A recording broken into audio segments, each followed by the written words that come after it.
19 रुकनी काबीना ने आज हलफ उठा लिया है। हलफ उठाने वालों में ख्वाजा आसिफ, एहसन इकबाल, अब्दुल अलीम खान, खालिद मकबूल सिद्दीकी, मोहसिन नकवी, अमीर मकाम चौधरी, सालिक हुसैन, रियाज पीरजादा, राना तनवीर, जाम कमाल, अवैस लगारी, अताउल्लाह तारड़, कैसर शेख, इसहाक डार, मुसद्दिक मलिक, मोहम्मद औरंगजेब, आहद चीमा, आजम नजीर तारड़ और शिजा फातिमा शामिल हैं। यूँ पाकिस्तान में एक तवील निगरान सेटअप के बाद अबूरी अहद का खात्मा हो गया। सदर मुमलिकत, वजीर आजम, विफाकी काबीना, सूबाई वज़राए आला और सूबाई काबीना ने भी अपना अपना काम शुरू कर दिया है। हर नई हुकूमत की तरह मौजूदा विफाकी हुकूमत को भी अहम चैलेंजेस का सामना है। मईशत, सियासी अदम इस्तेहकाम, मजबूत अपोजिशन, दहशत गर्दी, इंतखाबात में धांधली की जायज़ शिकायत, अपोजिशन रहनुमाओं पर मुकदमात, नैब और निगरान सेटअप को ख़त्म करने के वादे, केपी में अली अमीन गंडापुर की हुकूमत, पीपल्स पार्टी की हिमायत, MQM के मुतालिबात, मौलाना फजलुर रहमान की तरफ से तहरीक चलाने का ऐलान, सदर जरदारी और वजीर आजम शहबाज शरीफ का वर्किंग रिलेशनशिप समेत बहुत से ऐसे मामलात हैं जिनका हुकूमत को अगले 5 साल तक सामना करना पड़ता रहेगा। मौजूदा सदी में पाकिस्तान की असेंबलियां तो अपनी मयाद पूरी करती रही हैं, मगर इसके बावजूद मुल्क को सियासी इस्तेहकाम नसीब नहीं हो रहा है। धरने, लॉन्ग मार्चेस, लॉकडाउन्स, पनामा, अकामा, इस्टेब्लिशमेंट पर सियासी निज़ाम में मुदाखलत करने का इल्ज़ाम, तहरीक अदम एतमाद, लीडरों पर झूठे सच्चे मुकदमात और फिर तवील अरसे तक चलने वाला निगरान सेटअप। ऐसे में सवाल यही है कि मौजूदा सेटअप क्या पाकिस्तान को माशी और सियासी इस्तेहकाम अता कर पाएगा? अपनी हुकूमत बरकरार रखने के लिए दूसरी जमातों पर इन्हिसार करने वाली हुकूमत क्या मुल्की मामलात में बड़े बड़े फैसले करने में कामयाब हो पाएगी, या फिर सूरत हाल मजीद अदम इस्तेहकाम की जानिब भी जा सकती है? इसी मामले पर पैनल से गुफ्तगू करेंगे। पैनल में हमारे साथ हैं हसन निसार, शहजाद चौधरी, अबसार आलम और जैगम खान। प्रोग्राम का पहला सवाल आप सबके लिए। मुफाहिमती जोड़ी शहबाज और जरदारी, नया सेटअप मुकम्मल, क्या मुल्क में सियासी इस्तेहकाम का सफ़र शुरू होगा? हसन निसार साहब, आपको लगता है अब जो नई हुकूमत बन गई है, 5 साल का मामला है, हम सियासी इस्तेहकाम के साथ आगे बढ़ेंगे और मजीद बेहतरी की तरफ चीज़ें जाएंगी?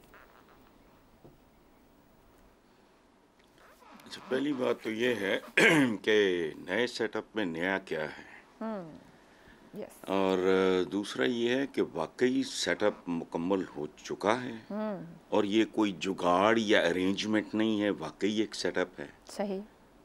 लेकिन ना, मतलब हैंडीकैप्ड आदमी को ज़रा थोड़ी आसरे की ज़रूरत होती है। अच्छा, और अगर ऐसा है तो मेरी तरफ से आप भी और कौम भी मुबारकबाद कबूल फरमाएं, ठीक है। रह गई मुफाहमत, तो आयशा हाथ की उंगलियां 2 वक्त इकट्ठी होती हैं मेनली। एक अपने दिफा के वक्त, ठीक है, थप्पड़ या मुक्का मारना हो, जान छुड़ानी हो, या खाते वक्त। सो सिचुएशन पे मुनहसर है।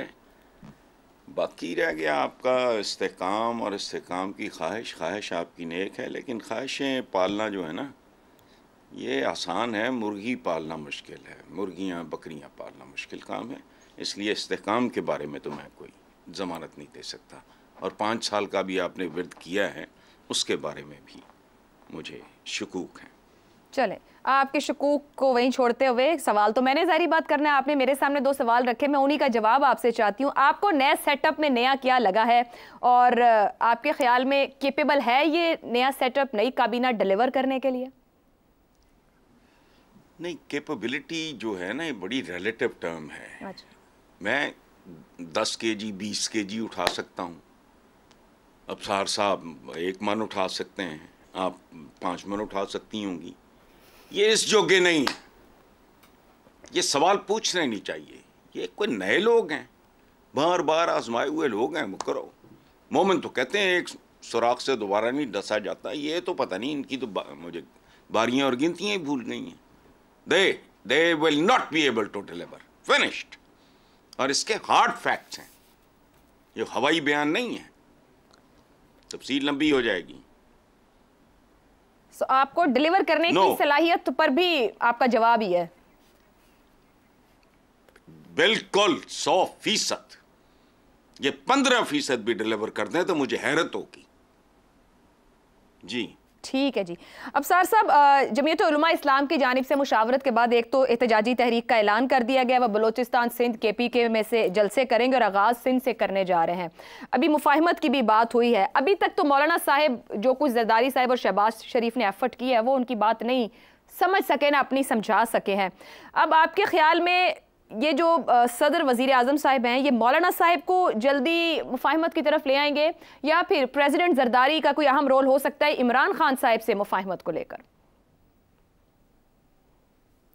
मौलाना फजलुर रहमान साहब तो तकरीबन आधी मुफाहमत कर ही चुके हैं। हाँ? आपने प्रेसिडेंशियल इलेक्शन वाले दिन महमूद अच्छे साहब का अगर बयान सुना हो, उन्होंने कहा कि मौलाना साहब गायब हो गए थे, कहीं वोट डाले नहीं आए, तो उन्होंने वोट तो नहीं डाला, आसिफ जरदारी साहब के हक़ में नहीं डाला, तो उनके ख़िलाफ़ भी नहीं डाला, तो इसलिए आधी मुफाहमत तो हो गई है। बाकी हो जाएगी आहिस्ता आहिस्ता।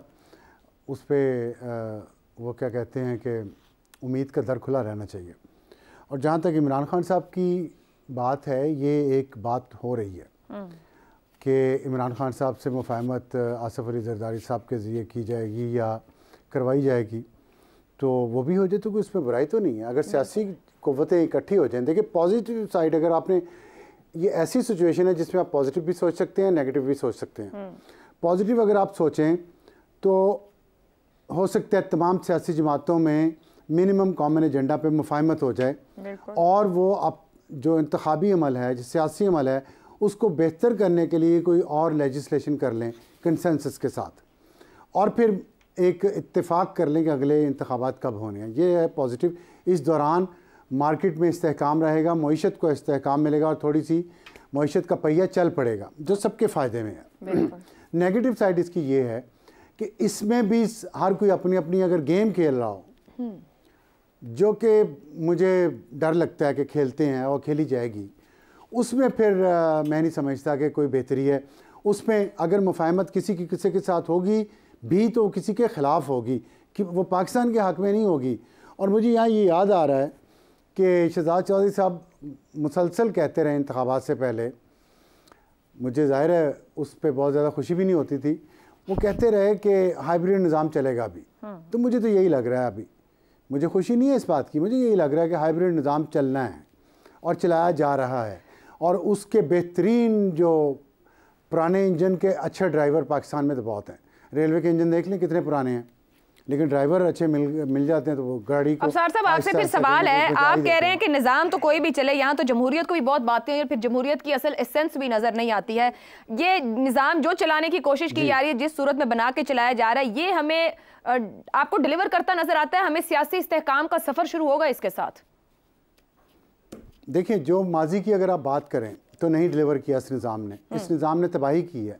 आप पिछले 7.5 साल की कारकर्दगी उठा के देख लें, तमाम मुआशी इशारिये जिसे कहते हैं वो आप चेक कर लें। मसलन महंगाई कितनी थी, डॉलर रुपी रेट का क्या रेशो थी 7.5 साल पहले, आज क्या है, GDP ग्रोथ उस वक्त कितनी थी, आज क्या है, ये सारी चीज़ें, फॉरेन एक्सचेंज रिजर्व्स उस वक्त कितने थे, आज कितने हैं, पेट्रोलियम प्राइसेस कितनी थी, बिजली और गैस के बिल उस वक्त कितने थे, आज कितने हैं, लोगों की आमदन उस वक्त कितनी थी, आज कितनी है।